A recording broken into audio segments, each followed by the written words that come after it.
Assalamualaikum warahmatullahi wabarakatuh. Nama saya Muhammad Izzul Syahmi, pelajar postgraduate JSE API Universiti Malaya. Dalam masa yang singkat ini saya akan membentangkan satu tajuk, iaitu konsep teknologi kontrak pintar berasaskan blok rantai, potensi dan impak kepada operasi perbankan Islam. Dalam pembentangan ini saya akan cover beberapa perkara yang meliputi. Yang pertama sekali adalah overview, kedua apa itu kontrak pintar, seterusnya platform blok rantai, jenis blok rantai, struktur asas kontrak pintar, potensi dan impak kontrak pintar kepada operasi transaksi kontrak syariah perbankan Islam, dan akhir sekali kesimpulan. Sedikit overview berkenaan dengan pembentangan saya. Sehingga hari ini kita menyaksikan pelbagai inovasi teknologi yang baru muncul hasil daripada revolusi industri daripada 1.0 hinggalah 4.0, yang mana antara teknologi yang baru daripada revolusi industri 4.0 ini adalah big data, artificial intelligence dan juga blockchain, smart contract. Dan khususnya berkaitan dengan blockchain dan smart contract, terdapat pelbagai use cases ataupun terdapat pelbagai institusi yang menggunakan teknologi ini. Dan menurut Timbalan Gabenor BNM, Bank Negara Malaysia, 9 institusi perbankan mula menggunakan blockchain dalam transaksi letter of credit, iaitu one of the product yang ditawarkan di Bank Malaysia. Dan BNM pula mula meneliti risiko dalam teknologi fintech, dan antara dengan menerbitkan framework yang berkaitan dengan fintech lah, antara dia Financial Technology Regulatory Sandbox Framework dan juga Licensing Framework for Digital Banks. Tujuannya adalah untuk meneroka berkaitan dengan teknologi baru ini serta meneliti risiko yang terkait dengan operasinya. Dan juga kita melihat pelbagai kajian berkaitan potensi penerapan smart contract dan blockchain dalam operasi kewangan Islam semakin meningkat. Jadi dalam pembentangan ini saya akan menguraikan konsep smart contract di samping menyatakan potensi dan impak kepada operasi perbankan Islam. Apa itu kontrak pintar? Pelbagai definisi yang diberikan oleh para pengkaji, dan saya tertarik dengan definisi yang diberikan oleh Nicola et al. 2017 yang lebih contemporary.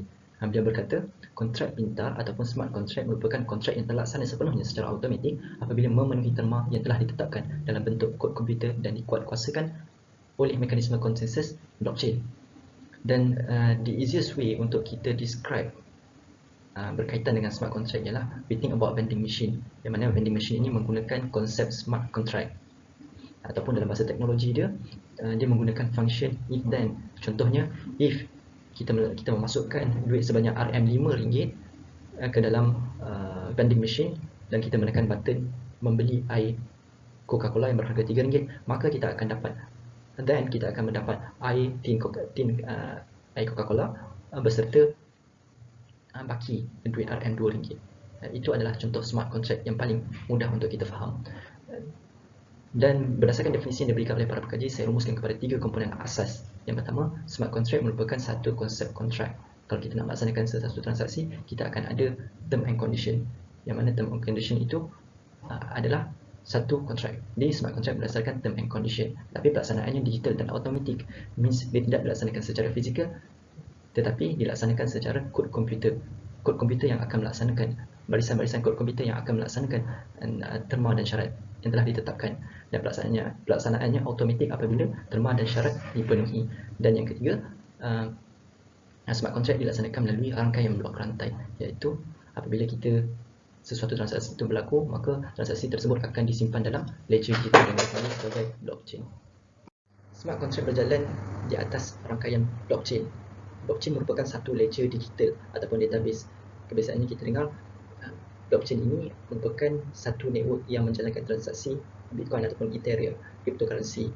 Jadi apakah perbezaannya dengan ledger biasa? Ledger biasa dilaksanakan secara fizikal, tapi blockchain dilaksanakan melalui kod komputer, di mana apabila satu transaksi berlaku, dia akan dikumpul dan disimpan dalam bentuk blok yang mewakili line of code dan dihubungkan dengan blok lain. Dan apabila ada transaksi lain berlaku, akan dikumpul lagi dalam bentuk blok dan akan bersambung dengan transaksi-transaksi yang sebelumnya. Disebabkan itulah ia dinamakan sebagai rantaian blok. Dan perkembangan inovasi blockchain ini menyebabkan munculnya blockchain 2.0 yang bukan setakat dapat melaksanakan transaksi Bitcoin, Ethereum, cryptocurrency, tapi dapat juga melaksanakan term smart contract. Blockchain memiliki beberapa ciri. Yang pertama, automatic, tidak perlukan pihak ketiga untuk melaksanakan transaksi. Means tiada siapa yang perlu melaksanakan transaksi, mengesahkan transaksi. Blockchain akan melaksanakan transaksi dengan sendiri. Yang kedua, immutable, ia tidak menerima sebarang perubahan, tidak menerima sebarang modifikasi setelah transaksi tersebut direkod dalam blockchain. Yang ketiga, transaksi yang direkodkan dalam blockchain bersifat decentralized, means semua pihak yang bertransaksi dapat melihat data transaksi yang telah direkodkan dalam blockchain, dan ia tidak dilaksanakan secara centralized, sebaliknya secara decentralized. Blockchain ada dua jenis, public blockchain dan juga private blockchain, dan terdapat perbezaan yang pelbagai di antara kedua jenis blockchain ini, tetapi saya cuma fokus kepada 3 perbezaan. Yang pertama, jenis transaksi. Biasanya public blockchain melaksanakan transaksi yang berkaitan dengan cryptocurrency, tetapi dalam private blockchain tidak terhad hanya kepada cryptocurrency, tetapi boleh juga dilaksanakan ke atas transaksi yang berkaitan dengan aset ketara, contohnya pemindahan pemilikan tanah ataupun premis. Yang kedua, penyertaan. Dalam public blockchain, orang yang ingin menyertai public blockchain tidak memerlukan kebenaran untuk menyertai rangkaian blockchain. Public blockchain means sesiapa sahaja boleh menyertai network tersebut. Tetapi dalam private blockchain, dia ada pihak yang membenarkan, yang berkuasa untuk membenarkan siapa yang boleh menyertai rangkaian tersebut. Dan yang ketiga, perbezaan yang ketiga adalah protokol konsensus, iaitu siapa yang mengesahkan transaksi. Basically, kedua-dua jenis public blockchain dan juga private blockchain ini dilaksanakan, disahkan transaksi oleh orang yang bukan berada dalam transaksi dan juga pihak berautoriti. Cuma terdapat perbezaan cara di antara public blockchain dan private blockchain. Tetapi walaupun ada perbezaan, pelaksanaannya dapat mengekalkan, pelaksanaan kedua-dua jenis protokol konsensus ini masih dapat mengekalkan gist of blockchain, iaitu transaksi yang tidak disahkan oleh orang yang berada dalam transaksi dan juga bukan daripada pihak berautoriti. Ini adalah satu rajah untuk menggambarkan apa itu smart contract. Contohnya, apabila kita nak melaksanakan transaksi dengan beberapa pihak, maka terma akan berbentuk dokumen. Tetapi dalam smart contract, terma tersebut akan ditulis dalam bentuk kod dan diletakkan di dalam, akan dimaktubkan di dalam platform smart contract, dan disitulah setiap pihak yang bertransaksi akan dihubungkan. Melalui blockchain ecosystem pula, smart contract logic and database itu merujuk kepada terma smart contract yang mewakili transaksi kontrak tersebutlah.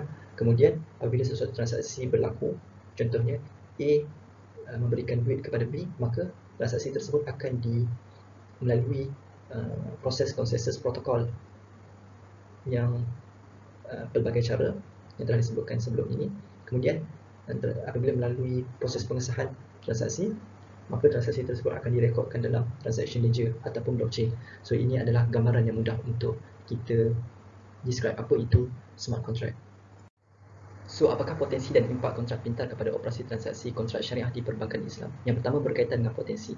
Kontrak pintar dapat melaksanakan terma dan syarat kontrak syariah di perbankan Islam. Kita tahu bahawa produk yang ditawarkan di perbankan Islam mesti based on kontrak syariah yang pelbagai, dan basically smart contract dapat melaksanakan term-term kontrak syariah yang pelbagai tersebut.